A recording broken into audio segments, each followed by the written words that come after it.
I was the runner-up, and Dylan, once again, you come fucking sloppy. You didn't even ask me for mine because once again, you skipped over me, you bitch.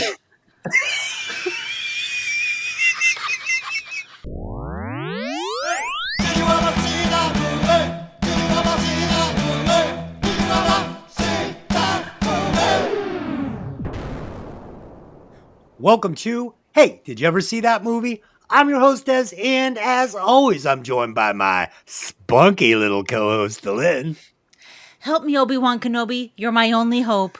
And joining the show, the podcaster holding bullets, Dangerous Dave. Hey. This week, we will be discussing the 1977 sci-fi movie Star Wars, written and directed by George Lucas, starring Mark Hamill, Harrison Ford, Carrie Fisher, Alec Guinness, Kenny Baker, Anthony Daniels, Peter Mayhew, David Prowse, and Peter Cushing. As always, this podcast will contain spoilers, so if you haven't seen the movie, welcome to Earth. Please take a minute to like and subscribe, especially if you are a YouTube listener, because that is where we are really trying to grow our show. Seems to be really taking off there on YouTube. So if you're listening, please just stop the podcast quickly, hit the like button, hit the subscribe button, and just give us a quick comment. Just helps push the algorithm. I would also like to take a moment to welcome our new listeners in Macedonia and Poland. What? It's not Macedonia, not Macedonia. It's not Donald. I mean, it's not McDonald's. Listen, Macedonia is known for their wonderful nuts. Okay. Let's do some quick opening thoughts on this one, and we'll get us started. So I saw this one on the big screen as a 7-year-old child in 1977. I was at that perfect age for the Star Wars experience. And needless to say, it blew my tiny little mind. I was totally obsessed, and I saw it as many times as I could in the theater that summer. The original trilogy might be the best story ever told, in my opinion. But this movie, this one we're talking about today, A New Hope, which it wasn't originally called, that was added on later, in my opinion, is the top of the Star Wars mountain. And as good as Empire Strikes Back is, which a lot of people think is really the crown jewel in this trilogy, in my opinion, it just cannot compete with the magic of this movie. And I think it's important to mention that after Ford Francis Coppola hit pay dirt with Godfather, he was very good friends with Lucas. He challenged Lucas to write a mainstream blockbuster so he could, cash his own check. And Lucas accepted the challenge. He originally wanted to do Flash Gordon, so he tried to get the rights and was denied. And when that didn't happen, the world got Star Wars. Yes. Dave, are you familiar with this movie? Have you ever seen it before preparing for the podcast? I think so, a couple times. Okay. Yeah, I love this movie. I saw it in the theater when I was a kid. I saw them all in the theater. Went back for the 1997 re-releases before the prequels came out. Special edition I have a problem with, but we'll get to that later. You guys probably feel the same. I've had the VHS set. I have the DVD set of the original trilogy. I had the toys and the bed sheets. Yes, I admit it. I am a Star Wars nerd. For this, I watched the Disney Plus version. Unfortunately, my DVD copy from a few years back containing the original non-special edition version is buried in storage. Awesome. Dude, I'm with you, Dave. I still got the sheets and all the toys. That's everything. Dylan, we discussed this. So we actually almost watched the brushed up, CGI version as well. And she said, maybe we can find the original. So she did a deep dive into a network we have, and she found something pretty close to the original.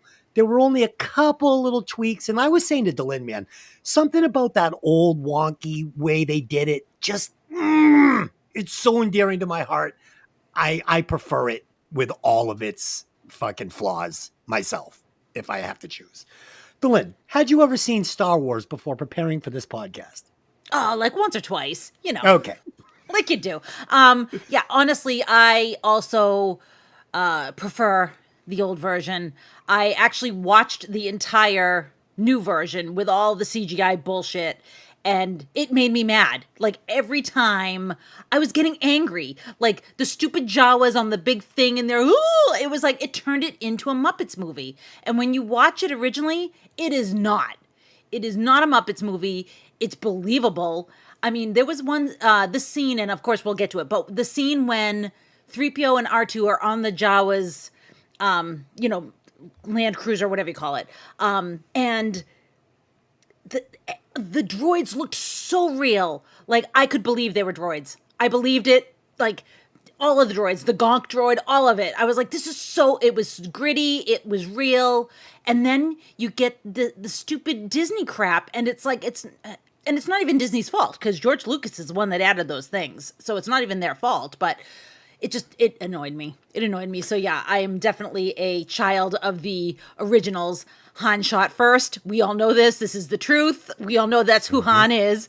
And yeah, this movie came out on my third birthday. I was born on May 25th, and it came out on the 1977, and I was born in 74. So I consider that I'm a child of Star Wars. Yeah, I mean, I feel blessed to be. I'm a little older than you too, just by a little bit, but just by enough to where I was like that target demographic, like, you know, between 7 and like 12 was like, right. If you were that age, this was like taking a hit of acid for a 10-year-old. I was like, holy shit. You know what I mean? Like, what the fuck am I even looking at? Cool. All right, let's do some quick facts on this one. Just something I thought was interesting that wasn't in my facts was that Disney owns all of Star Wars except for this movie, which is still owned by Fox, which I thought was very interesting. All right, so number one, in the early drafts of the script, R2-D2 actually spoke standard English, and he had a rather foul little vocabulary. And although all of R2's English speech was removed from the movie, C-3PO's reactions were all left in to the English speech, which I thought was very cool. And C-3PO was originally imagined as a slick car salesman, but Lucas fell in love with Anthony Daniels' take on the character and went with his voiceover instead.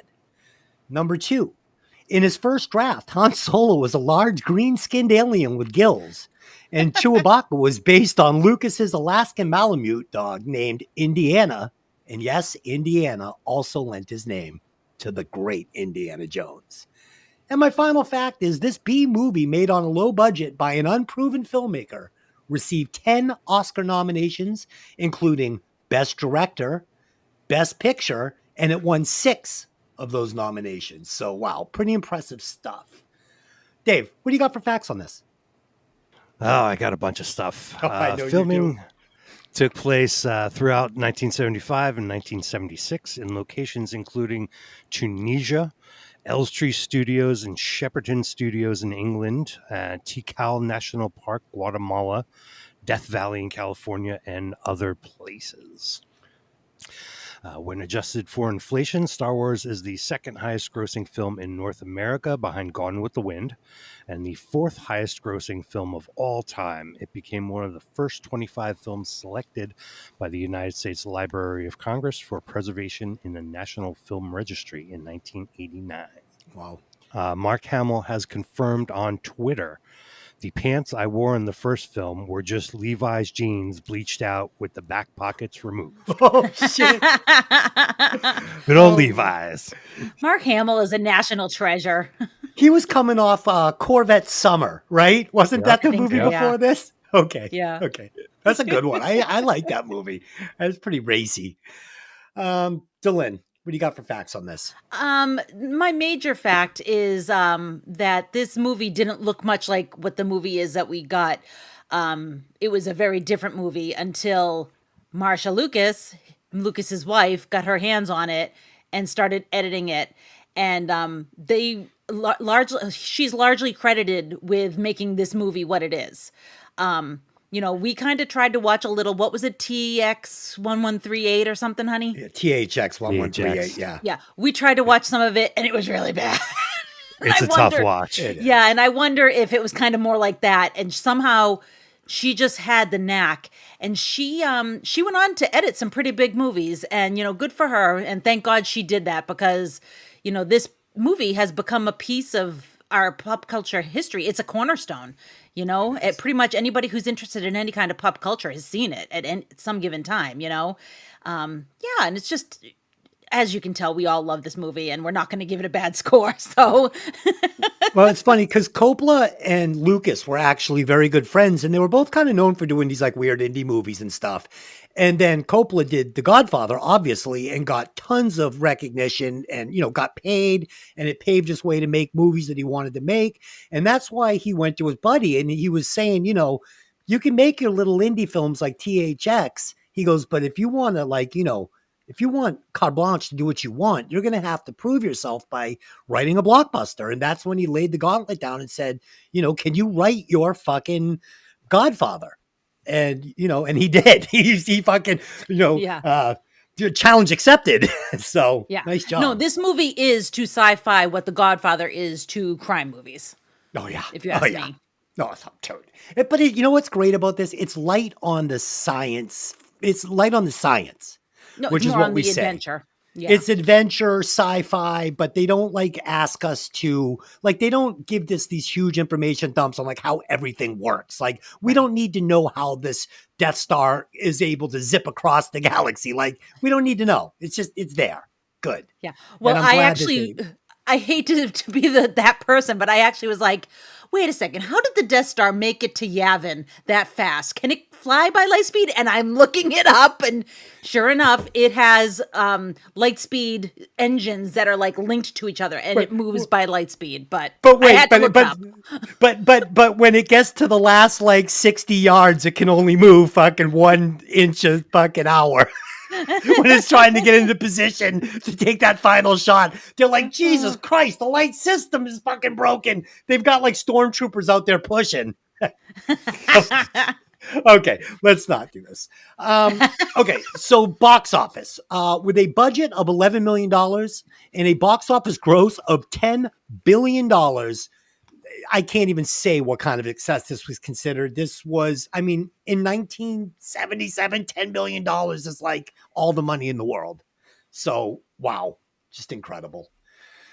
Okay, let's do a quick synopsis and then we'll get into this movie.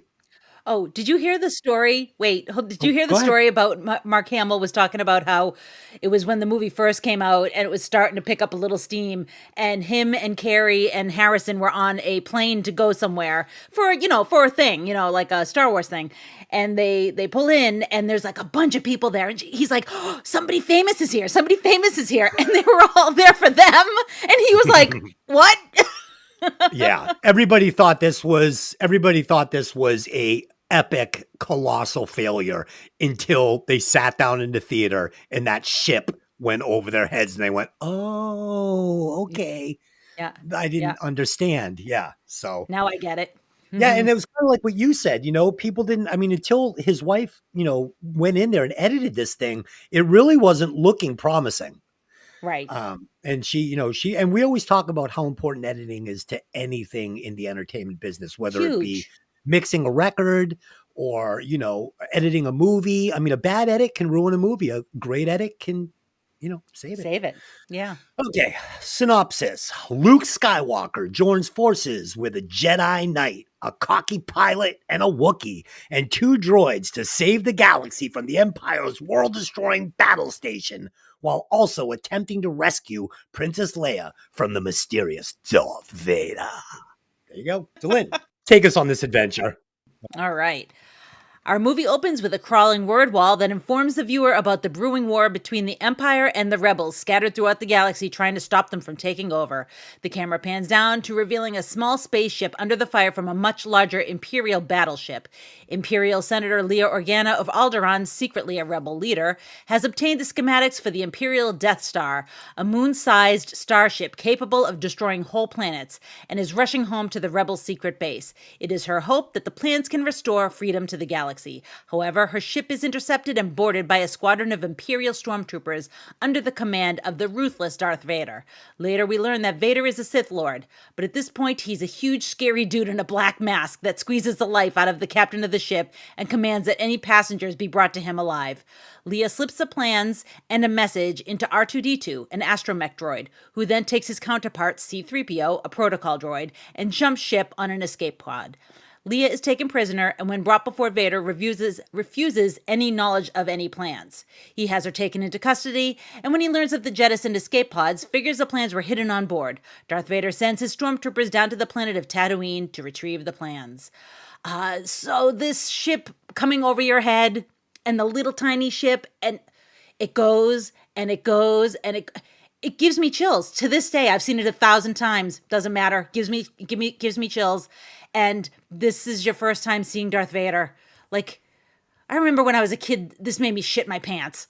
Like, you know, like he's just there and he's in the doorway, and of course you get the white corridors of this ship, the good guy's ship. It's all white. Leah's in white. He's black. Like, he telegraphs the good and bad, good and evil so much, but I don't care. Yeah, so, just going back and watching it, I wasn't sure how it would hold up visually. I haven't watched it in probably like a year or so, and I've never watched it to break it down for a podcast. So right off the bat, this movie doesn't look like other movies from the 70s. It has a timeless look. It has a timeless look, in my opinion, that's never been replicated ever. Like, it's never been, they couldn't even replicate it with Empire Strikes Back. Like, this movie has never been replicated visually, in my opinion. And this would directly influence so many movies, but one of my favorite movies, Blade Runner, which also opens with a word wall. It also has clones. Instead of them being stormtroopers, they're replicants. And this is Blade Runner. I mean, it's fucking awesome. This first overhead shot of the destroyer. So it blew my mind at 8 years old. It blew my mind on this watch with the score behind it. It's magic, but it's borrowed from A Space Odyssey 2001. It almost has the exact same shot. I mean, the score isn't good and it's not, moving as quickly, but it's borrowed. So like my comparison to Blade Runner, we see here again that inspiration and evolution is usually borrowed in some way from the past. It just is. Sure. And finally, once on board the Custodian, Lucas broke the rules and he gives us our antagonist, Darth Vader, in the first scene of the movie, which in my opinion was brilliant because so many movies don't do this. Like, this could have easily started off with like Luke's story on Tatooine, where we see him like working on the water and that would have sucked. So, and like you said, Dylan, the stark contrast between the black costume and the white background of the Custodian, beyond effective in establishing the line between good and evil. Lucas also has Vader murder a man by crushing his throat, letting us know our main antagonist is brutal and ruthless. And I just love this setup. And literally, there's no exposition in the opening fight scene, but we know who the bad guys are and we know who the good guys are by visual storytelling. And it's fucking amazing. And I never noticed this stuff until I sat down and watched it for this podcast. Dave, what do you got on these opening scenes?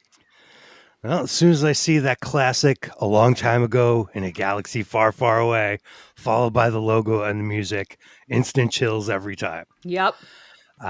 Then you get to the famous text crawl that the franchise became famous for, which this is a throwback to old-timey movies.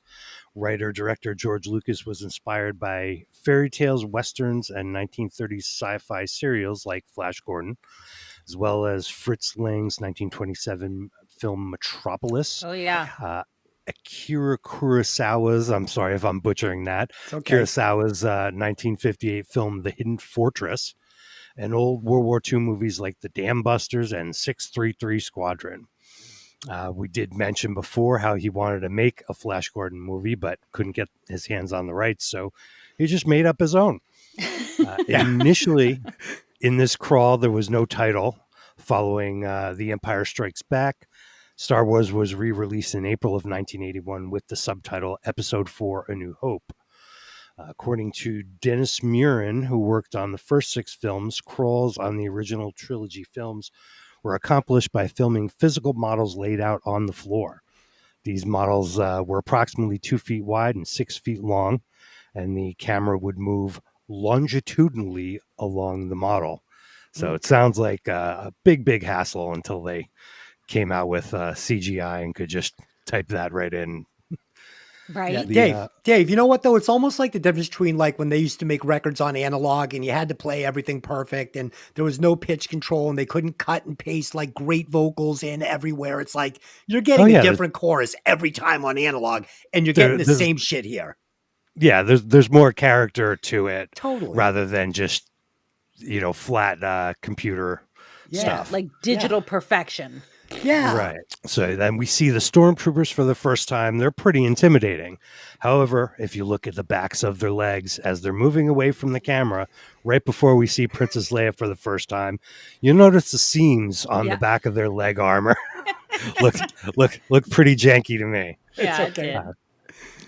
Darth Vader's entrance is pretty badass. You note that his helmet is not as shiny as it is in the sequels. I prefer it. Some of the close-up shots, it looked pretty not great, but they certainly took more time and care with his look in subsequent films. And Princess Leia is captured by, I think, the one and only time stun function was used from Imperial blasters, at least in the official films. The droids C-3PO and R2-D2 have a classic comedy duo thing going on, similar to Laurel and Hardy, or for a modern example, Jay and Silent Bob. Yeah, yes. Perfect. Yeah, no, actually, that's very astute. What you said about the helmet, though, for me, this is the best Darth Vader ever looks. Now, I understand in Empire Strikes Back, he's shiny, and they've made the helmet a little smaller, more sleek. But something about, like I was saying this too, like they were talking about the lightsabers and how it eventually Luke's saber went to green when they were able to clean up that visual. For me, I imagine like if you were trying to like harness this electricity into like this light sword, it would be like this janky looking white, like beam fuzzy of energy. Yeah. And I imagine that like this Space Lord's helmet would be like matte finish and kind of beat up with these dark, deep red lenses, man. I just thought it was far more frightening when he was presented in this like kind of lived in real, like that's the other thing. This movie's so lived in, like, everything's dirty and looks like it's been through time. And then when they got the Empire, they just took all that away. Sorry. Also, I noticed there's a scene where Vader and Moff Tarkin are talking and they're facing the camera kind of because they're supposedly looking at a screen. And I'm looking at Darth Vader and I can see the actor's eyes behind the lenses. And I was like, I've never seen that before. I was like, I can see his eyes. But that's great. That's awesome, though. Yeah, it was cool. R2-D2 claims he's on a mission and sets off with C-3PO. While he complains a lot, it makes things really difficult because that's what C-3PO does. That's what I do too. Yeah, literally. Eventually, both droids end up getting captured by Jawas, little nomadic trader creatures that capture droids and sell them. The droids end up being purchased by Owen and Beru and their nephew, Luke Skywalker. Can't figure out why Owen and Beru would let his name be Luke Skywalker when they were trying to hide him, but let's neither here nor there. Yeah. They are moisture farmers in the desert of Tatooine and need the droids to help them run the farm. Owen asks Luke to help clean up the droids before dinner. While Luke is cleaning R2-D2, he discovers a recording of Leia requesting help from a former ally named General Obi-Wan Kenobi. Luke is interested in the rebellion and wants to learn more about it. R2-D2 says the message is private and is only for Obi-Wan and that R2-D2 is his property. Luke knows of a Ben Kenobi, an old hermit who lives beyond the Dune Sea. R2 claims that if Luke takes off his restraining bolt, he could play the rest of the message, but as soon as Luke does, the message disappears. Luke gets called to dinner before he can persuade R2 to show him the rest of the message. At dinner, it's clear that Luke is ready to leave the nest, and his uncle is using every tactic he can to keep him there for as long as possible. Meanwhile, stormtroopers land on Tatooine and realize that there were droids on the escape pod and begin to follow their tracks. I don't understand why you'd name him Luke Skywalker if you're trying to hide him, but I get it. It's the thing I always have to try to remind myself is that they didn't know if they were ever going to make another movie. Like, I think he thought this was his one shot. And well, he's also making a space adventure for children. His name can't be Bob. But, you have to think, like, okay, like, he didn't know if there was ever going to be another movie. So he was doing it all here. Like, trying to throw it all out and just go for it. Yeah, so just like in the opening scene with the Star Cruiser flying overhead, we get another brilliant shot And it's the shot of the Jawa sandcrawler set against the desert sky at night. It's fucking beautiful. You get these browns and these purples, and this thing looks fucking huge. And it's just an amazing looking vehicle. Stunning visuals. And like every minute of the movie, everything is elevated by this soundtrack, of course. I also want to applaud the world building. Like I said, we get Jawas, we get sand people. Everything's dirty. Everything feels organic. Lucas really makes this universe feel huge and lived in. And that's the magic of the movie. And honestly, the more he went back and touched this thing up, the worse it got for me, to the point where it's like, I don't like what I see in these final brush ups. And once we meet Luke, we get the setup for the adventure through smart exposition. We're going to get it between Luke and his uncle, his aunt, Ben, C-3PO. But it's done in a way that's very easy to understand, and it's extremely entertainment. It doesn't feel like an overwhelming information dump. And that, in my opinion, is so important to the movie's success, because it's initially targeted at an audience that was children who can become bored very easily when you're trying to explain a story to them through exposition instead of just giving them this visual storytelling. It's really good. Dave, what do you got? For the action these robots have seen, at least according to the prequels, they are acting pretty dumb and naive here. I mean, we wouldn't know that until later. Has their memory been erased too many times? The Jawas are like Space Sanford and Son. That's an old TV show for the younger listeners out there. By the way, what's going on under those hoods? What does a Jawa look like? I don't know. They creep I me imagine out. they're like little raisins, like little wrinkly faces, red eyes. And the Jawa was the one little figure I could never find when I was buying these things back in the 70s. They just were very hard to find. Never got one. Uh-huh. So inside the Jawa space truck, there's a robot junk pile inside, sort of a foreshadowing of the cantina scene where we see many varieties of creatures. Hey, it's the gonk droid. It's a guy in a trash can. I love the gonk droid. I wish I left the trash can droid out myself, but whatever. I found somewhere on reddit.com that somebody wrote the Sandcrawler from A New Hope almost started an actual war. Libya thought it was an actual tank and told Tunisia, where they were filming, to move it from close to the border. Yeah. The website warhistoryonline.com backs this up. So we almost had Gaddafi bombing the Star Wars set. Oh my God. That's classic. Holy shit. I never knew that until I read this. 17 minutes into the movie, we meet Luke Skywalker. He's kind of a whiny bitch. Yeah, but I was going into Tashi Station to pick up some power converters. You can fuck around with your friends later, Bob. and he's also playing with a model spaceship. Mark Hamill has said in interviews this was an acting choice to leave room for growth of his character. Nice cover. Yeah.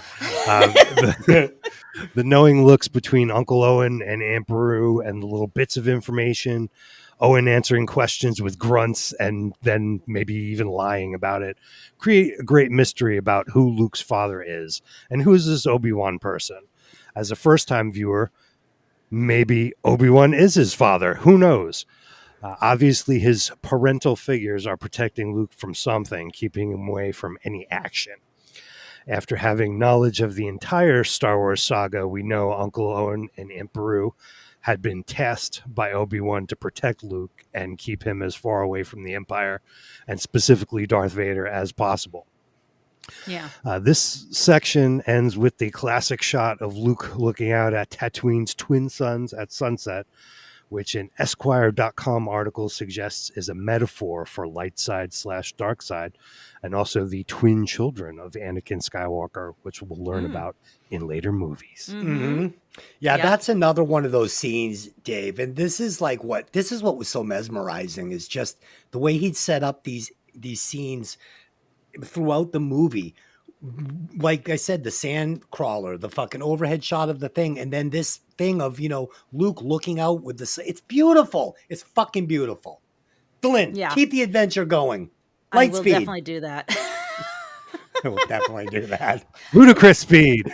Ludicrous speed. Yeah, like I'm also thinking to myself as we're talking about it too, is there's a lot of lying going on here. Oh, Like yeah. everybody's lying to Luke about who his dad was. And I mean, Sure. I get why, but it's like at some point, like this kid is pretty much almost an adult. And especially you have to think in times like that, in a place like that, you become adult a lot quicker than you do like when you live a posh life in the city kind of a thing. Yeah. I think he probably could have been trusted with a little bit of the truth. Like, Yeah. I know that they were holding it back because it's a movie, and I get it, but I don't know. It feels like a lot of lying that was unnecessary. I bet Luke wishes he had been sent off to live with Uncle Lando on Cloud City. That would have been way better. That would have been like the Fresh Prince like version of fucking Star Wars. Okay, so our good friend R2D2 goes missing because he's trouble like that. It's now fucker. nighttime. It's too dangerous for him to go looking for him. So first thing in the morning, Luke sets out with C-3PO in his land speeder to look for him. Unbeknownst to him, he's also being watched by sand people, dangerous tribal people that attack him shortly after he finds R2, who is still trying to get to Kenobi. Luke is incapacitated, C-3PO is out of commission, and R2 hides until a hooded figure arrives and scares the sand people away. It's Ben Kenobi. He wakes Luke up, who informs him that R2 is looking for Obi-Wan Kenobi and wonders if he knows him. Ben informs him that he used to go by the name Obi-Wan. Just then, they hear sand people returning, and Ben insists that they go home where they'll be safe. They pick up the battered C-3PO and head to safety. Obi-Wan tells Luke about his past as one of the Jedi Knights, former peacekeepers of the Galactic Republic, and they were for over 1,000 generations, who drew mystical abilities from the Force, but were hunted to near extinction by the Empire. Obi-Wan explains that a Jedi receives his power from the Force, an energy field that is created by all things that are living, that surrounds us, penetrates and binds the galaxy together. But there's also a dark side of the Force, which draws power from negative emotions and baser impulses. Luke learns that his father, also a Jedi, fought along Obi-Wan during the Clone Wars until Vader, Obi-Wan's former pupil, turned to the dark side of the Force and murdered him. Then he became Dark Lord of the Sith, the most feared enforcer of the Emperor. In this capacity, he proceeded to hunt down his former comrades, and the Jedi Order is now all but extinct. Obi-Wan offers Luke his father's old lightsaber, the signature weapon of the Jedi.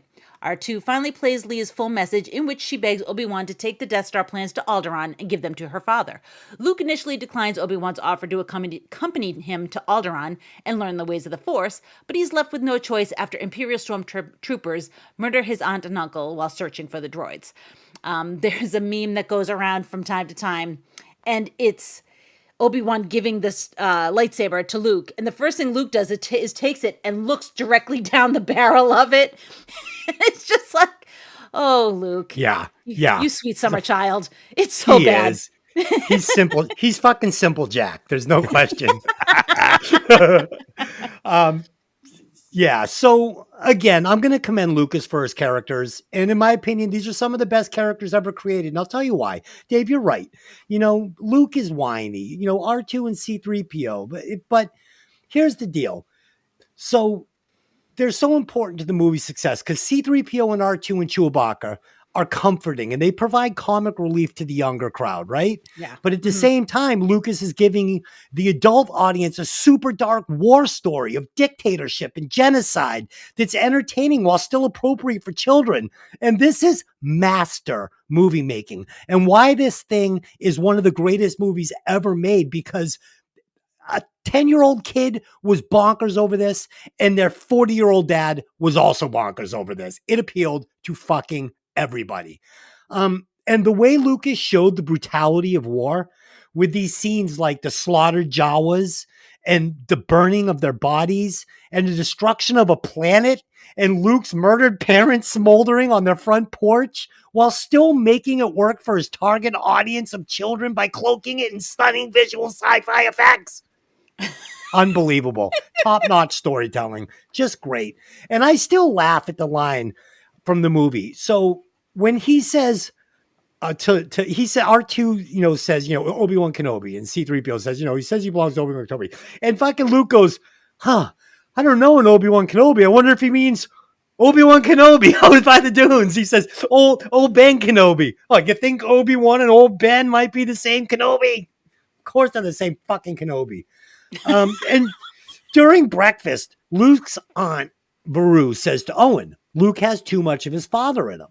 And Owen says, that's what I'm afraid of.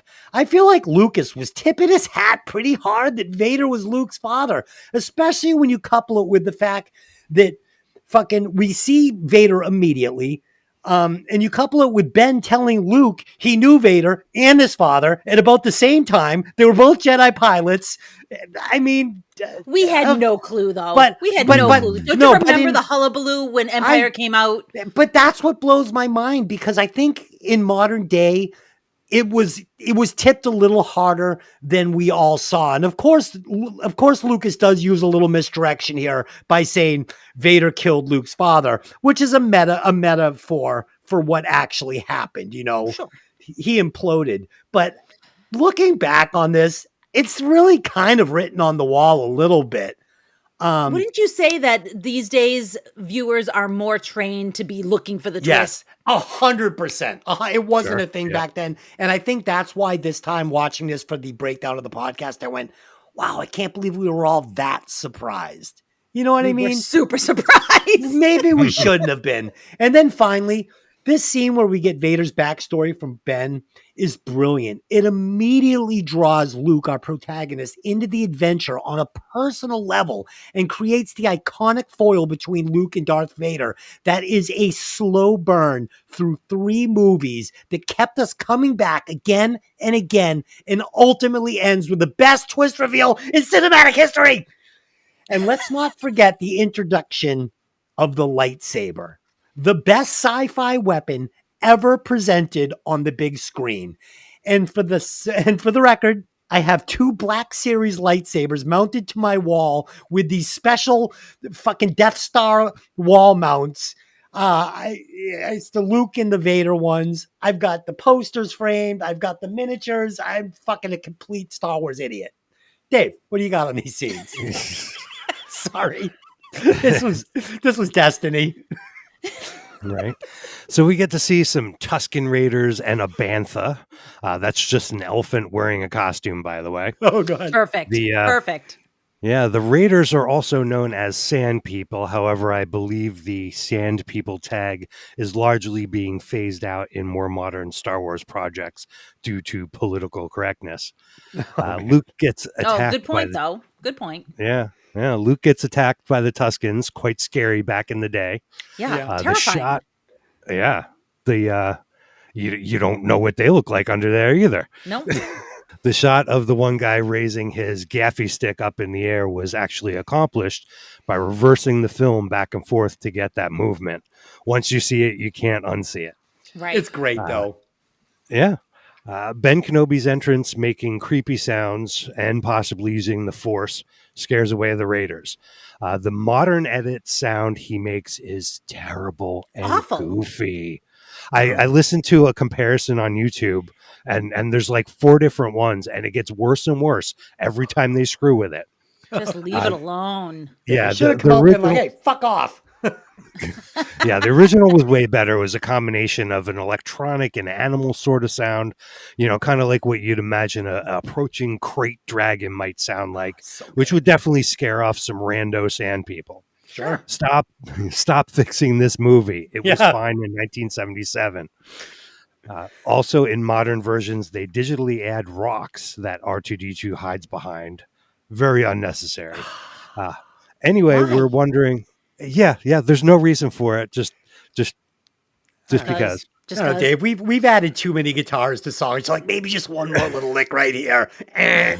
Yeah. So we're wondering who this scary approaching creature is. Is it worse danger than the Tusken Raiders? We find out it's Ben Kenobi, who looks like a kindly grandpa with his now signature "Hello there" greeting. So on top of his salary, Sir Alec Guinness received 2.25% of the film's back-end gross, which made him quite wealthy later in life. Wow, good for him. According to an article on HollywoodReporter.com, privately Guinness had dismissed the script to his friends as fairy tale rubbish before accepting the part. And this deal earned him more than $7 million immediately, which translates to $33 million today, and an estimated $95 million by the time of his death in 2000 at 86. Ka-ching. Unbelievable. Good for him. For one movie. Yeah.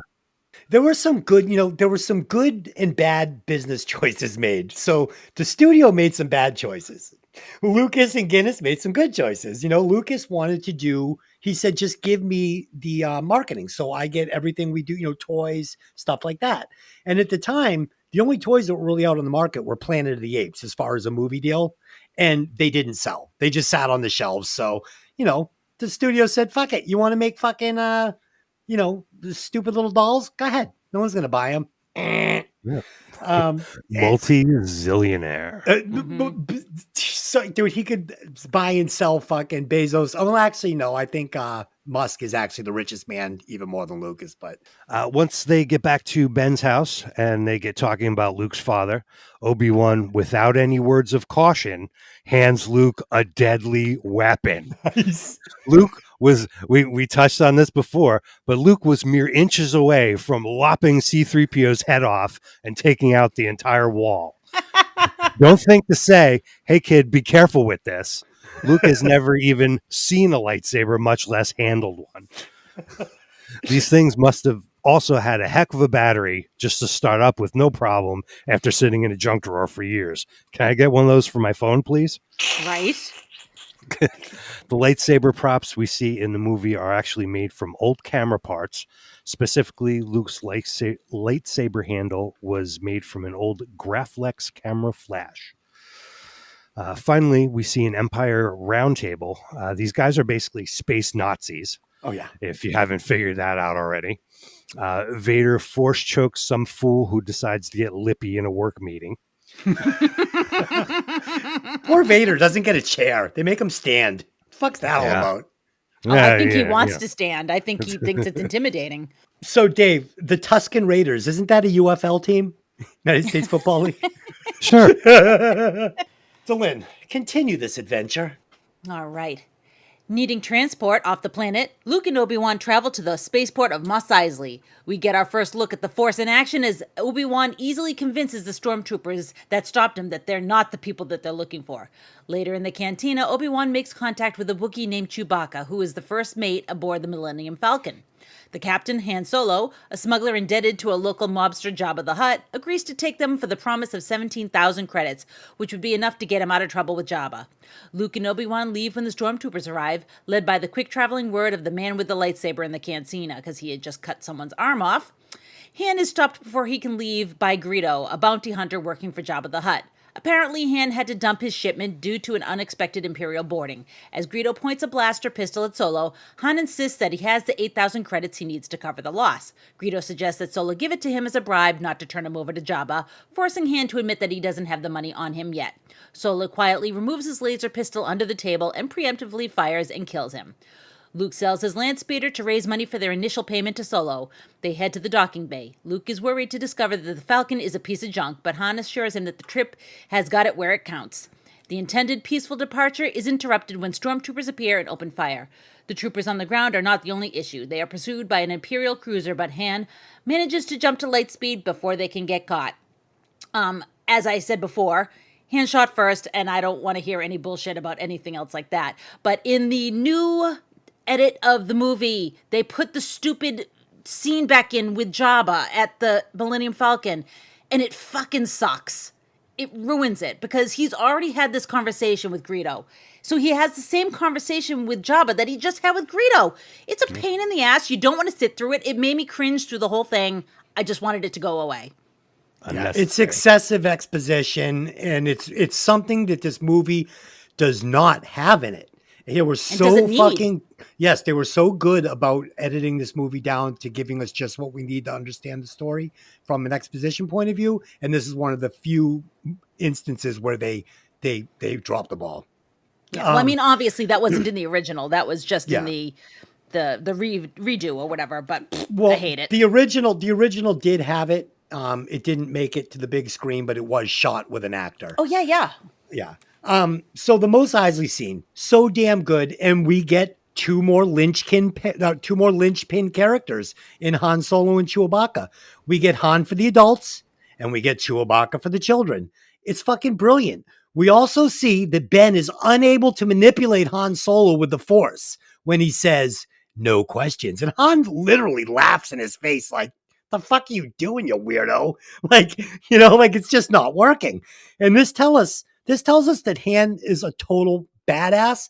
And it also puts into question what Han Solo was really all about. Does he have a little of the Force in him? Does he have a little Jedi in him? I don't know. All I know is that he's not easily manipulated by Ben. So it's cool. Just adds another layer to his character, even though it's never really explained. And in the version I watched today, Greedo never took a shot. Just Han blows him away. And that's how I like it. And in all the other versions, we get that shit weird, fucking almost like that sand person scene where it's all janky and Greedo takes the shot. And I hate that. And speaking of old Westerns, the Cantina scene is such a great play on the old saloons from the old Western flicks, but done with just this really cool, fucking stylistic, updated look. Again, and the aliens. Those aliens are so good. They're great. And we get the guy smoking the hookahs and the devil, and Egyptian ladies. Oh, so good. And Lucas was pissed that they actually pulled down some fucking Wolfman masks and used them. But dude, I love the Wolfman. I love them. And again, we get some ultra violent scenes here with the chopping off of the arm by Ben's lightsaber and Greedo getting totally fried by Han's blaster. But again, this is all cloaked in amazing sci-fi visuals and cheeky exposition that makes it accessible to children. Like without all the cheeky stuff. Like this is why these kind of goofy, immature characters are so important to this movie working. Yeah. It works. And the whole movie, it's a slow burn, keeps you on the edge of your seat, 100% engaged from the moment you sit down to the moment the movie is over. I'm all in. Dave, what do you got? Yeah. So we skipped over just a little bit of when the Imperial forces track down R2-D2 and C-3PO, and they track them to Luke's house and unfortunately murder Uncle Owen and Aunt Beru. But how did they find out where the robots went? Uncle Owen paid cash, and I don't think the Jawas are known for keeping meticulous business records. Oh, shit. But yeah, so we arrive in Mos Eisley and we see many unnecessary special edition shots. It's especially bad right when they get there. Totally they're not bad. good. Yeah, nobody needs to see what looks like a Lego stormtrooper riding a giant space lizard. Stop it. Terrible. Yeah. Terrible. Agreed. So, yes, Han shot first. He is not a nice guy. He is a space pirate. Yes. The modified scene in the special edition is horrible and clunky. We don't need the justification of Greedo actually taking a shot first. Han Solo is kind of a dirtbag with a good heart. The Jabba the Hutt scene, like we said, did not appear in the original movie. They shot it with an English actor in a furry coat playing Jabba, but that was cut and not necessary since we got all that information from Greedo just 5 seconds before that. Right. For the special editions, they overlaid traditional space slug Jabba in with CGI. Cantina scene is great. We get to see many exotic inhabitants of the Star Wars universe. I've heard that during filming, they wanted a greater variety of creatures, and so they added some more right before the film was finished. From StarWars.com, there's a quote, they had 10 weeks to make as many creatures as they could for the Cantina scene. The crew in the shop worked late each day, but still didn't have time to finish it all. Other effects guys, such as the great Rick Baker, had to make more creatures as inserts. Makeup effects artist Nick Malley said, we were just a bunch of guys sitting in a little room trying to make aliens for the scene where the script said, it's a bar full of crazy aliens. We were just trying to do what we could.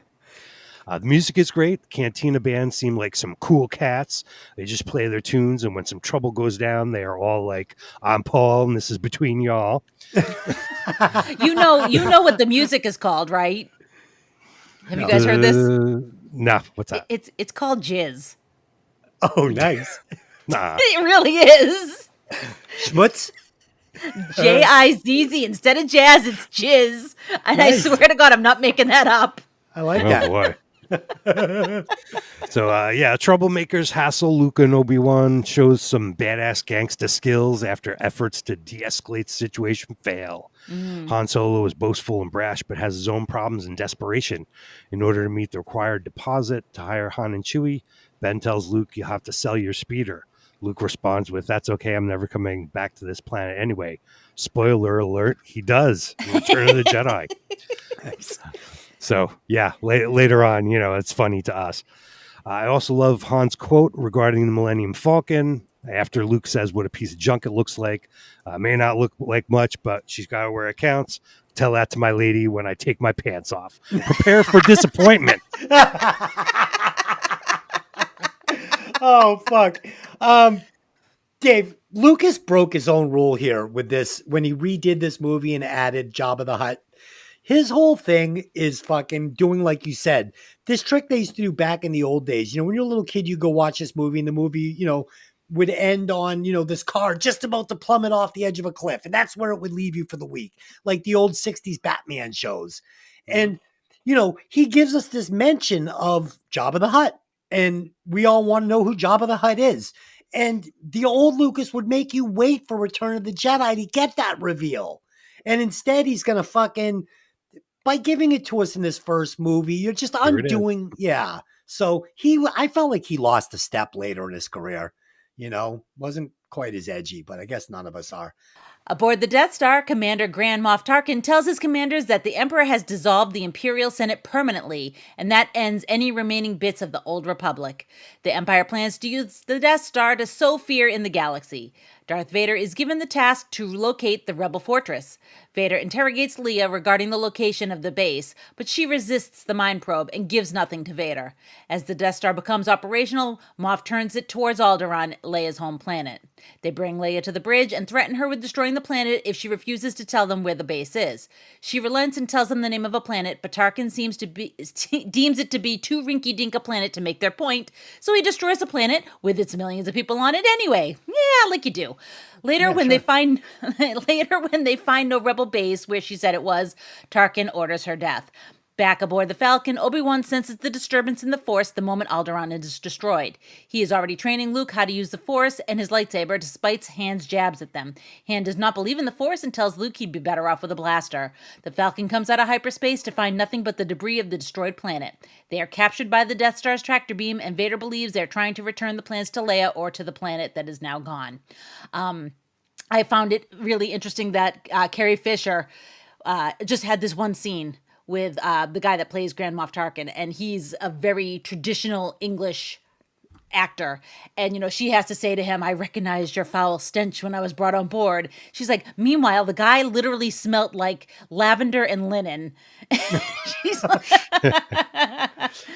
And of course, he was also running around the set in slippers because he was, what was it? Was he tired or he just couldn't do the shoes or whatever? But he was wearing slippers most of the time. Yeah, I think the boots they made for him were not good on his feet or something like that. Yeah. What's weird about that scene with him and Leia is this is the only time in the movie she speaks with a British accent, and it was kind of odd. Yeah, I don't know what happened. It's almost like she was mirroring him. Yeah, I don't know what happened. She kind of broke character for a second. I don't know. So we get Luke's first training session with the remote aboard the Falcon, and oh man, when I saw this is when you were like, you're 7, you're like, I could do this. Just give me a lightsaber. I can move shit with my mind. Let's get this going. Fucking amazing. And that fucking chess set, dude, it's so good. And I was watching an original version. That fucking chess set looked great. It was janky. So good. But it was janky in that delicious way. I fucking loved it.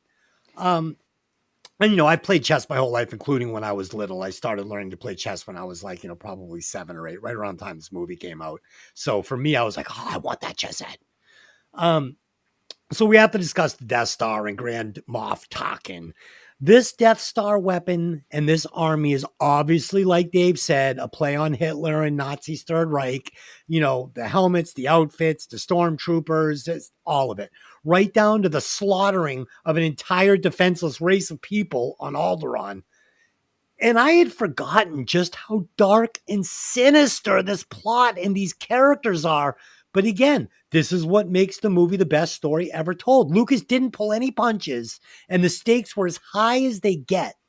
It's humanity versus unspeakable evil. These are dark subjects. You don't realize what you're Very. watching because it's cloaked so well, like I said, in cheeky exposition and amazing science fiction visuals. He's giving you these scenes, so you're kind of like just glossing over what you're actually absorbing from this movie from a story standpoint. It's amazing. Dave, what you got? Yeah, so I had in my notes about what was Princess Leia's accent here. Okay. Were diplomats required to use an old-timey transatlantic accent so they sound like a movie from the 1940s? And then she breaks out of it when shit gets real. So Peter Cushing is great here, very evil. The Death Star control panel we see in several shots when they're about to blow up the planet is an old TV station switcher board. It's actually a Grass Valley model 1600. Yes, I did awesome. research. The Always. actual shot was filmed by George Lucas at a Southern California TV station, KCET. He was filming engineer Mr. Cal Slater worked the switcher board, and that's what we see there in the movie. Awesome. That's It's funny. I awesome. told Delynn, we were driving home today, getting ready for the podcast. I said, you can bet your fucking ass Dave's going to be prepared. He always is. This guy's got facts you could never find. I love it. He's got the model number of the fucking TV switchboard.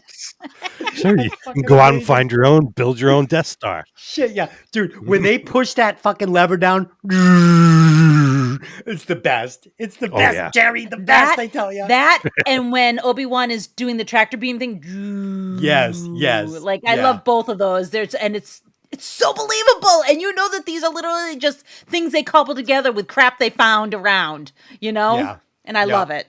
It's just excellent. Excellent. All right, Delynn, where are we going now? All right. The group hides on the Falcon, then escapes inside the Death Star. As Obi-Wan leaves to disable the tractor beam, R2-D2 locates Leia on the Death Star. Luke persuades Han and Chewbacca to help him rescue Leia, who is scheduled for execution. Luke says that Leia is the one in the message, and so she must be somebody important. Han is only convinced when Luke says that Leia is a princess and probably is rich. And Han's gonna get a handsome reward. Han and Luke use their disguises as stormtroopers with Chewie as their prisoner to go up to the cell block, which is... It's so janky, but they do it. Oh, dear. Luke and Han rescue Leia from her cell, but they're pinned. They jump down a garbage chute to get away. The garbage masher begins to compact with them inside, and they're only saved when C-3PO checks in with them on the comms, and R2 shuts down the masher. Han and Chewie take off chasing a group of stormtroopers, and Luke and Leia make their own way back to the hangar. Vader reports to Moff that Obi-Wan is on the Death Star, which Moff cannot believe as the Jedi are extinct. Darth Vader follows the Force and finds Obi-Wan. After disabling that tractor beam, Obi-Wan sacrifices himself in a lightsaber duel against Vader, allowing Luke and company to get back on board the Falcon and get away. There's a firefight with a few TIE fighters chasing them, but they get away relatively easily, and Leia is sure they're being tracked. Sure enough, Vader and Tarkin discuss following them right to the rebel base. I jump over the garbage masher, but the monster, whatever you want to call it, I'm sure it's got a name because everything does, but the monster it terrified me because it's under the water and it's got that eyeball that pops up and so scary. I found this to be this is like the horror section of the movie to me. Yeah, it's funny. So, we take those enzymes after when we eat like big dinners. Mm-hmm. So that worm is basically like a trash compactor enzyme. They put him down there just to fucking eat any organic stuff that might get caught up in the trash, which I thought was really, including Luke. But that's so clever. That's what I'm saying about this world building. Like everything has so much thought into it. Like you think about that. They're putting food down in these trash compactors. They're putting waste down in these trash compactors. And they're putting these giant creatures that eat this shit like enzymes. I fucking love it. All right. So this whole section of the movie aboard the Death Star, this is the meat and the potatoes of this movie. And hands down, the best sci-fi ever presented. The world Lucas presents here is just great. From the trash compactor to Obi-Wan showdown with Vader, the smuggling and the hatches, the visual, the inside of the Death Star, how big it looks, the fucking these lines of stormtrooper troops gathered around these giant holes in the floor, which adds more suspense. Oh, it's fucking stunning. And finally, the escape scene. I love that Leia is the only one that realizes that Grand Moff Tarkin has let them go and is tracking the Falcon. You know, this shows that she's war savvy. Like she is. She is like the behind the lines fucking spy. She's been there. She's done that. But Han's blind arrogance won't allow him to accept this. You're not tracking this ship, honey. But they are. And this just makes Han's character arc from being a cocky gun for hire to a true friend to Luke and Leia and a team player. That makes it so satisfying to see these huge arcs, like these characters, they all grow. And it's so important. It's why this is such a great story. And honestly, the entire 3-film franchise, this is all built on incredible character arcs and character evolution. All of it. And Dave, I think that, sure, let's call a little bullshit on what Hamill said about I played it this way so there'd be room for the character to grow. But it really does over a 3-film fucking arc. It's like he's almost a different guy. Oh, but yeah. I did question this earlier to Delim. Why did Grand Moff Tarkin send TIE fighters after them if he knew they were tracking the Millennium Falcon and he wanted them to escape? Like, were the TIE fighter pilots told they were decoys? Just go out there and fucking sacrifice yourself to the cause? Like, what did they tell their wives? Like, well, not going to be home for dinner. You know, like, what the fuck? Bullshit. They're evil. Well, I figured that they're clones, so they don't care. Yes, you know? But then that brought up my point. They're clones, so no one cares. But just like in Blade Runner, those replicants are clones, but they have consciousness. So just because they're not human, is it? You know what I mean? It really. Oh no, I totally agree. I totally agree. But at the same time, I'm telling you what Grand Moff Tarkin and what Vader are probably thinking. Like this is cannon fodder. Send them out there to make the show look good of getting away. It is, and maybe that's why they're faceless, so we never see one with a helmet off because you don't want to identify with their, their human side or their, consciousness. So yeah. I think by this point there's no clones left, and all the stormtroopers and pilots are all regular people, like conscriptees and people that got drafted and volunteers and stuff. But I think it's just regular dudes. But. Oh, that's holy sad. Shit. Then how do you sell that mission to them? Like, Johnson, Bob, Ed, jump in your TIE fighters. Do not hit that ship. I just want you to fly around till they shoot your ass into dust. Sounds good, boss? Because they're evil. So, we get a little comedy here with Luke trying to put the handcuffs on Chewbacca and Chewie barking at the little rolling droid in the hallway. And then they get to the jail pod and the guy's like, where are you taking this thing? It's classic. Of course, Han Solo talking on the intercom with supervisors after blasting up the room. Great.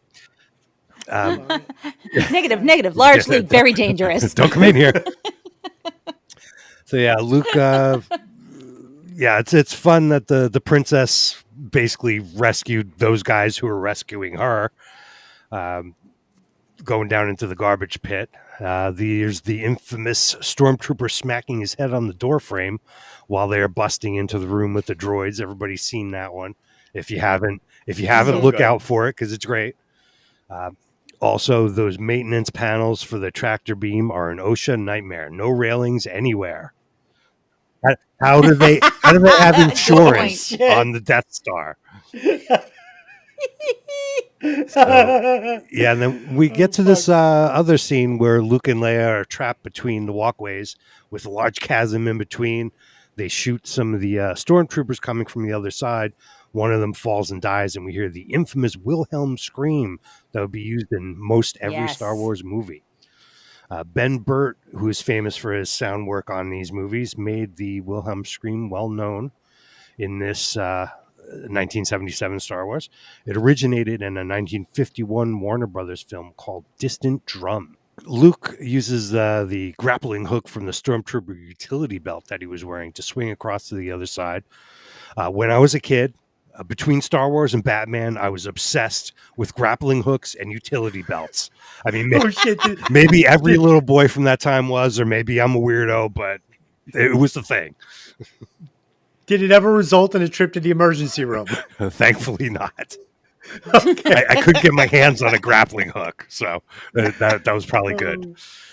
So yeah, I was obsessed with jumping wooden ramps that I would build because I loved Evil Knievel, which led to two broken collarbones before I was 10. yeesh. So, Dave, so there's a scene that I have to bring up, and it's when Darth Vader comes into Leia's cell with the torture globe. Yep. And oh man, dude, that scene is so terrifying and so scary. slick. It's so slick with the blacks and the reds and the needle and the man. That is some amazing visual. Evil right shit there. loaded with truth serum. Yes. Yeah. And Darth Vader was never as dark or as menacing as he was in this movie. I mean, this is fucked up shit. And for 1977 to have, one of your main protagonists be a woman who's really got all the answers. I mean, she saves them from the troops in that detention chamber. Mhm. She's the one that gets them out of there. And, she's the one that realizes the escape was, planned. And I really like that they dared to go that route. I mean, honestly, if you look at it, it can be argued that Leia is the hero of the movie. Oh yeah. And 100%. and overarching in other Star Wars movies is, I mean, obviously there's many other characters that come into play, but she's an imperial senator. She's smart, whip smart. And then she's also like a rebel leader, and she holds it together. Like, she does not give in when they pump her full of truth serum and Darth Vader is like screaming in her face. Like, Jesus Christ. I mean, I gotta be honest with you. If that was me, I think I'd be waving my little white flag and being like, they're on Yavin, go get them. Yeah. Yeah. She's got a gravitas. Gravitas. She's got a gravitas that is really quite intimidating for a tiny little woman with fucking, cinnamon buns fucking strapped to her head. It's pretty good. It's pretty good. Absolutely. Analysis of the captured Death Star schematics reveal a hidden weakness in a small exhaust port leading directly to the station's reactor. A precise hit will start a chain reaction that will destroy the station.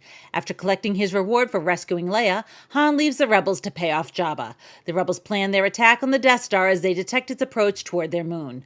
Luke joins the rebels' X-Wing squadron of 30 ships with R2-D2 installed on his own X-Wing fighter in a desperate attack against the approaching Death Star, which will be within range in 15 minutes. In the ensuing battle, Vader leads a squadron of TIE fighters against the rebels, and they suffer heavy losses. Vader personally thwarts several rebel attempts to hit the exhaust port with photon torpedoes.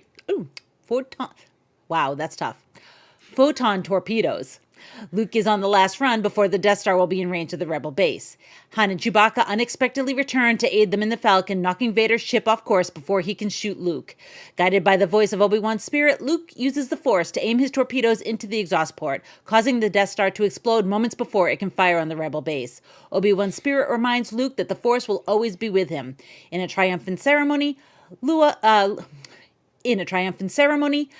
awards Luke and Han medals for their heroism. I've seen this movie 8 billion times. It literally is one of those movies I can put on and it's just on in the background and I'm not paying attention to it. I sat and watched this and paid attention, and the whole thing with Han coming back, the torpedoes going in, it blowing up, chills. I actually had chills on my body. I was like, I'm freezing. I've got chills on my body.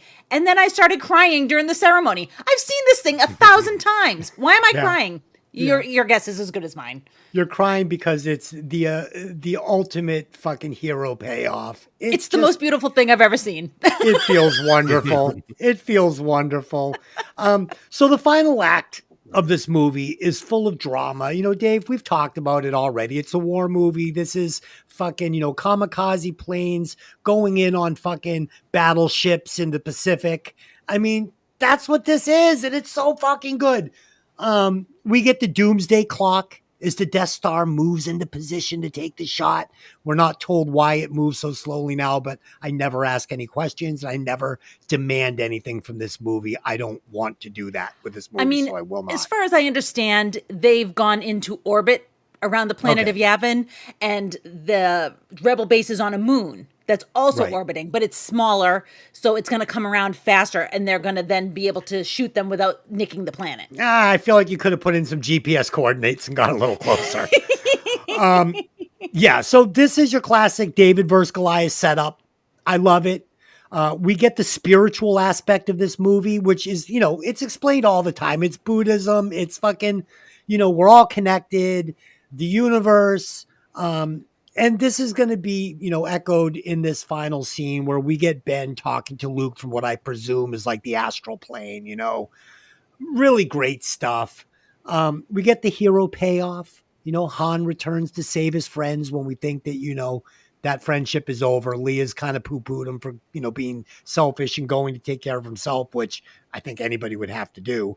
And, and even Luke, Han says, hey, Luke, may the force be with you, even though he thinks it's bullshit. And Luke is like, you're not going to come fight with me. We're not friends anymore. It's like, fuck you. He's like Kyle from fucking Brain Scan,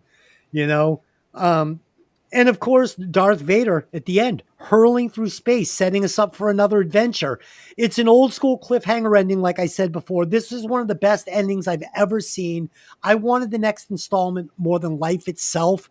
And this really reminded me of one of those commercial breaks in one of like the mid to late 60s Batman episodes that I used to sit on the edge of my seat and watch after, I think it was Hollywood Squares, every day at like 4:00. And, it would be like, Batman and Robin are tied up and they're just about to go into the vat of acid, cut to commercial, and then they come back and they're fine. And that's what we got here. And I fucking love it.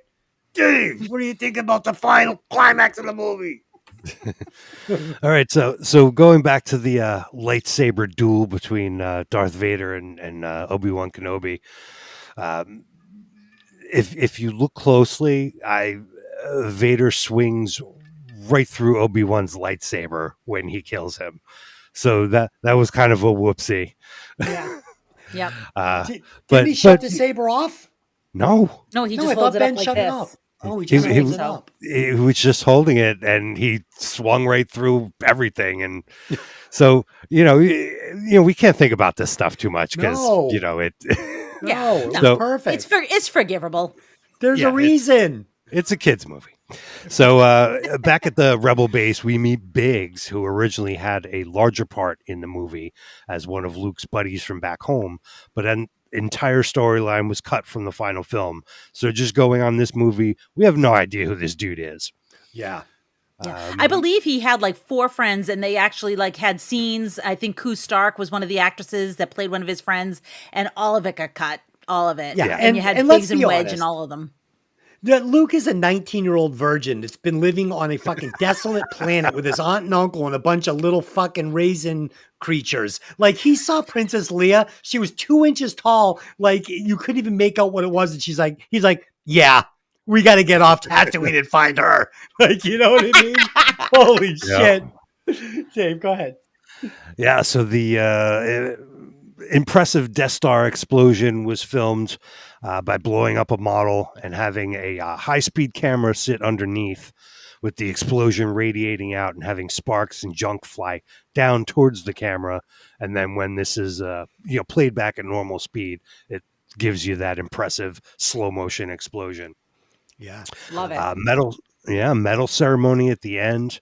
The thought occurred to me, what ragtag group of insurgent rebels has their own medals? Right? Like the Olympics.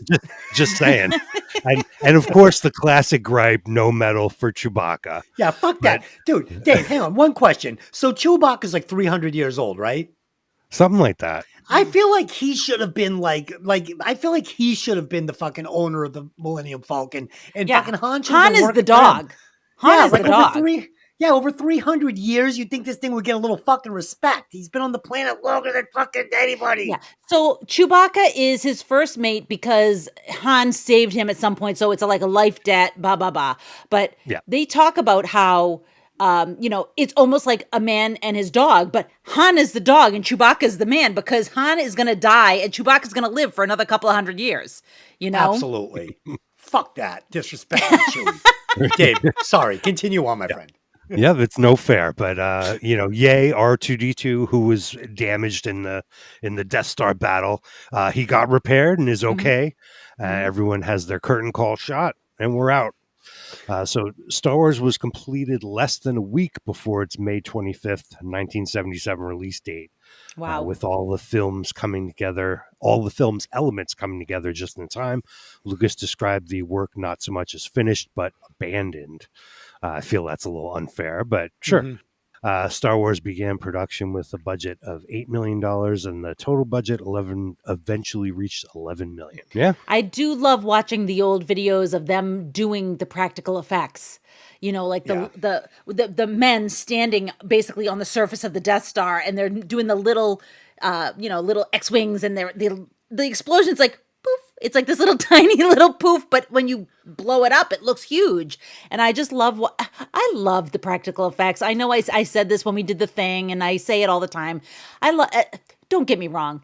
A movie with amazing computer digital effects is great too. I'm not poo-pooing it, but like the first Aliens movie, The Thing, it's so good. And I wish that they would do more practical effects to this day, because to me, I find them way more compelling. I'm 100% with you. If you've ever seen that scene that they shot between Luke and his buddy, it's like, I've seen the scene, and it's one of those scenes where you watch it and you go, oh man, thank God they didn't go this route, because it really has that like Dune feel. Yeah. Like the original Dune is a good movie, but it never caught on because it broke every rule. Unnecessary exposition dumps. Too long. It did too long. Not Sting enough. Could not save it. Yeah, and thank God they figured this out. Could have been a problem. That's editing. Yeah, that's editing. Marsha. Yeah, that scene with the Jabba we're talking about with the guy in the fur coat. She said, no, we're not doing this today. Not doing this today. I am Jan Brady. Marsha. She saved this movie. She made it what it is, if you ask me. Because I've seen the scenes that they cut, and they're fucking garbage. Yeah, it's a really tight edit on this movie, because the pacing on this movie for the adventure we're going to go on is really good. It's really actually a long movie. It's over 2 hours, I think, or maybe it was only over 2 hours because I watched the version with all the added bullshit that didn't need to be there. But at one point I paused it to do something, and I was already like an hour in, and I was like, I feel like I've only watched like 5 minutes. Because it just moves and moves and moves. It never slows down.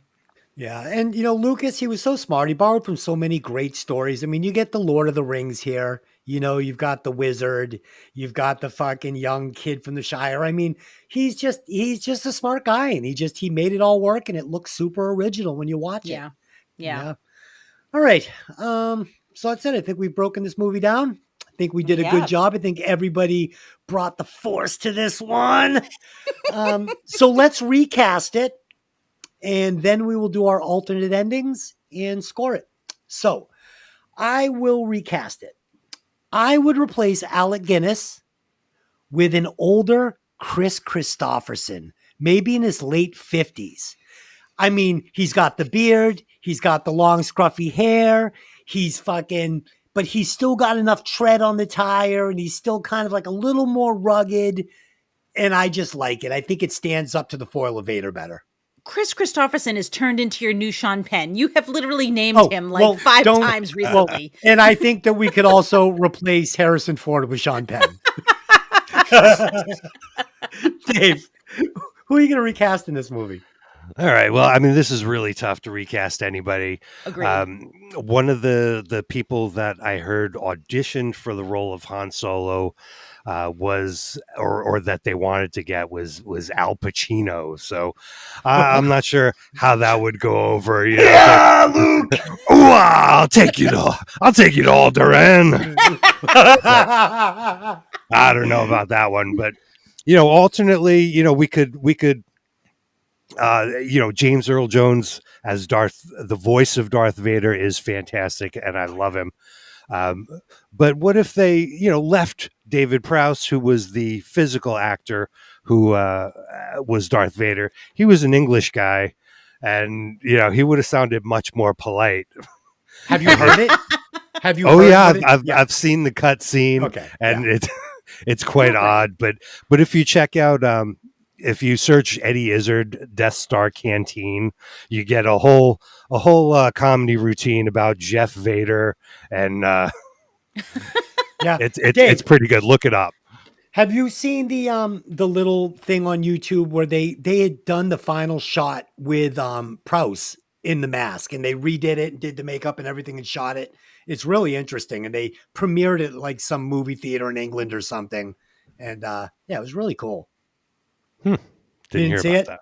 Yeah, No. it's really good. They did Prowse up and all that makeup, and they removed the helmet, and they have an actor from behind playing Luke, and it's a really interesting scene. And I think it was really important that Prowse see what it would have looked like if they had used his face as the final reveal, which I think they absolutely should have.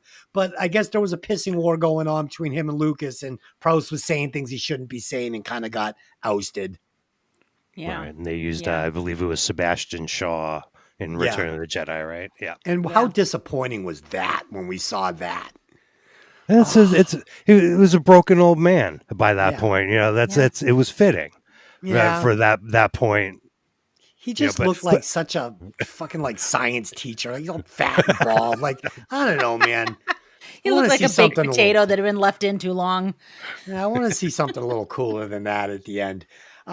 Lynn, did you recast it? No, because you took over. Oh, sorry. Go ahead. My recast is going to be simple. First of all, I can't recast any of these people because they're all, to me, it's so iconic. It feels almost sacrilegious to recast it, but I'm going to go ahead and I'm going to put Mr. Robert Redford as Han Solo, especially in Yeah. 1977. He basically was the same dude. Yeah, I think I saw Kurt Russell actually audition for it, right? Maybe. I've heard that. Yeah. Yeah. He would have been good. And Yeah. then the guy from The Greatest American Hero read for Luke. Oh, No, Yeah. that would have been You- awful. Yeah, you can watch these. You can watch these readings on YouTube. They're really interesting. He actually looks a lot like Mark Hamill. Okay, does. let's do our alternate endings. As if we'd end the movie like that. Yeah. Let's do the Scooby-Doo ending. Good call.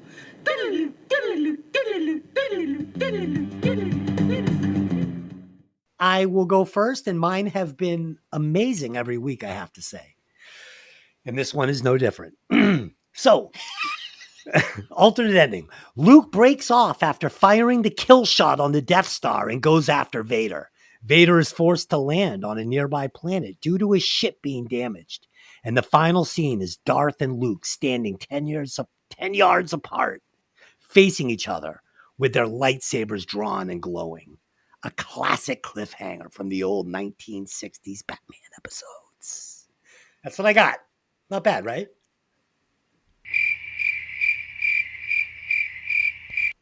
It's okay. It's all right. At that point, Darth Vader would just chop him in half because he's had no Jedi training. So my original ending was that it was going to be Han with the lightsaber, and we were going to find out that Han was Luke's dad, but the numbers didn't jive. Teenage pregnancy. Dylan. My teen mom. Oh, shit. Let's hear Dave's alternate ending. What do you got? Now, you want me to go first? Sure. All right. So somehow they knock off Darth Vader's helmet, and it's Jar Jar Vader. Oh no! I'm just kidding. That's the joke one. Okay. So Princess Leia is pushed to the limit, and during the escape / lightsaber battle, happens to blast some force lightning and Darth Vader, much like Rey in the newer movies. He's destroyed her planet. He's trying to kill her friends and her rebellion. Only Obi-Wan is not there anymore to warn her of the dangers of the dark side with an unchecked thirst for revenge and anger. Darth Leia goes on the path to the dark side while Luke remains on the path of the Jedi. I love it. I love it. Yeah. It sets up for a completely better fucking Empire Strikes Back. I love love this. it. I love I this. love it. This is why we do this, because every week somebody comes up with a great ending. Pat had a great one for fucking Predator, and Dave, I fucking love that. I love that. Nice. Okay, so we're gonna give Dave the A+ tonight. He is getting the Oscar for best alternate ending. I was the runner-up, and Dylan, once again, you come fucking sloppy. You didn't even ask me for mine because once again you skipped over me, you bitch. What I don't the have fuck? to hear it. Listen, you have just let me out to dry tonight. What the fuck? Listen, I already knows your sucks because fucking an hour and 5 minutes ago I said, "How's your alternate ending?" You said I didn't write one. So go ahead, let's hear this fucking gem that you just made up on the spot. Okay, so Luke is going down the tunnel, right? And Vader's behind him. And he can't figure out how to make the targeting computer work. And Han shows up. Vader's gone.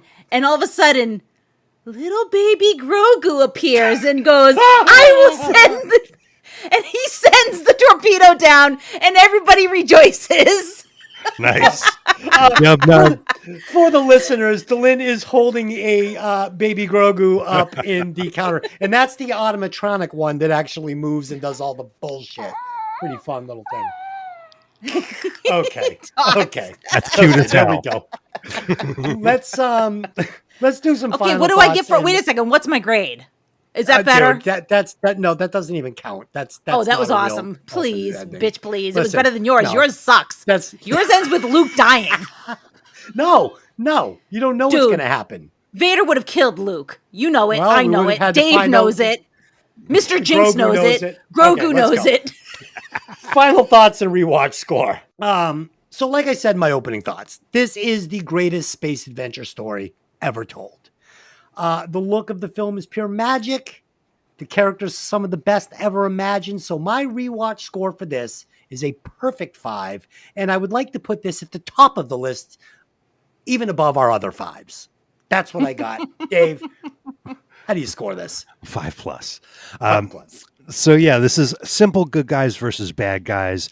No midichlorians, no Jar Jar, no somehow the Emperor returned. None of that. Just solid 5. Star Wars is awesome. Nice. I recommend, I didn't have time to do this, but I recommend tracking down the fan-made original versions, the non-special edition versions. I've looked around a little bit. There's one called Project 4K77 or Harmy's Despecialized Edition. That's something I gotta look into getting my hands on. But yes, 5. Cool. And Lynn, what do you got? It's a 5. I mean, It's a how 5. can you? It's a 5. Okay, here's the deal. If you're talking about the special editions, no, it's not a 5. And I wouldn't give it a 5. Like, if you had only 4.2. showed me those special editions, I'd have to take some points off. But I am scoring it based on the movie that I saw as a child that blew my fucking little mind apart. And it's a 5. So that Okay. makes it number 1. All right. So in 99 movies, because this was our 99th episode, where does that land this bad boy? It is number 1. And it's Okay, sharing what- the spot. And it does share the spot, even though we all know that this is probably better than all of those. It shares let's the see the spot company. with Beverly Hills Cop, Galaxy Quest, Boom. Lethal Weapon 4, Boom. The Thing, Boom. and the original Ghostbusters. Yeah. We will be back next week with our 100th episode. And we will be reviewing The Matrix with Pat, who was on our first episode. And the question will be, is The Matrix better than Star Wars? Tune in next week to find out. I'm not so sure. It may be. Fucking great movie. Dave, thank you for joining us. Thanks for having me. I look forward to having you on more shows. I hope that you want to come back and do this again because you were great. And yeah, and for all of our crossover listeners, we will be back with a revamped version of Breaking Vinyl called Violent Vinyl Radio, where we will be breaking down Veins No Respect with a new co-host, and that is coming out in the first week of August. So be looking out for that. Until next time, I just have one question for you. Hey, did you ever see that movie? See you next time.